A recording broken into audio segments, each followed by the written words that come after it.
Ce jour dédié pour la version de l'âme de Alexis Eliaou Ben Chana de mémoire béni. Un avrech, donc un étudiant en Torah, qui n'a vraiment pas beaucoup d'argent, a une grande famille, Baruch Hashem, béni de beaucoup, donc 9 enfants, décide après beaucoup de calculs qu'ils vont partir 2 jours dans le nord, faire un petit tioul, une petite excursion. Et ils prennent la route, comme ça ils empruntent une voiture d'un copain, un taco, d'accord. Et avec les 9 enfants, comme ça, ils arrivent autour d'un Tania, et l'Avrech sent qu'il a besoin d'aller aux toilettes. Bon, il rentre dans la Tania, il dit où je vais aller. Il veut pas, il y a des restaurants, mais des restaurants pas trop cachers, il cherche un restaurant caché, en grand comme ça. Il rentre là-bas, il voit un restaurant super de luxe, etc. Bon, il rentre, il voit une serveuse, il y a des toilettes ici, ouais, pour aller là-bas à droite, tout ça. Bon, il y va, il sort. Du coup, il y a le patron qui arrive. Non, mais t'as pas honte? De quoi je fais tes toilettes publiques? Tu vas faire tes besoins, il y a d'autres endroits, et il crème. Non, moi je suis client, voilà, mes enfants attendent dans la voiture, je veux. Ah bon, si tu es client, aucun problème, venez, bon, bienvenue. Et le pauvre, il amène ses 9 enfants dans le restaurant de luxe avec sa femme, et évidemment, ça coûte une petite fortune.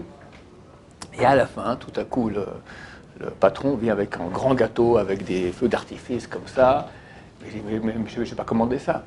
Vous êtes un ange, monsieur, vous êtes un ange. Voilà, c'est pour vous, et le repas est gratuit. Qu'est-ce qui s'est passé? Écoutez, je n'étais pas au courant, mais j'ai vu après ma serveuse qui pleurait dans un coin comme ça. Elle pleure. Mais qu'est-ce qu'il y a? Elle ne veut pas me dire. Enfin, j'ai pression, mais dites-moi qu'est-ce qui s'est passé.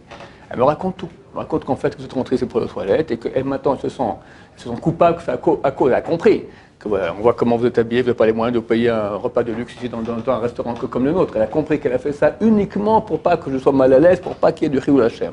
Vous êtes un ange, monsieur, il faut venir dans mon restaurant, vous êtes déjà, voilà, je fais un papier, 50% sur tous les plats.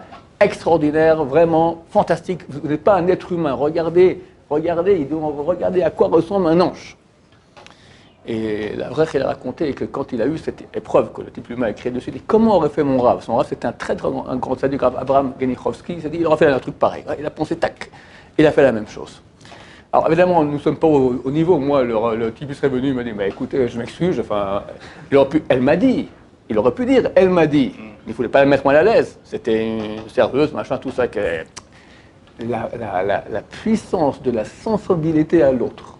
Pas balancer l'autre, prendre sur soi, avec sourire, pour faire un sanctifier Hachem, 2 pas faire de mal au prochain. Si on arrive à 1% de ça, on sera déjà très très heureux de ressembler aux anges. Que Dieu nous aide dans ce sens-là. Amen.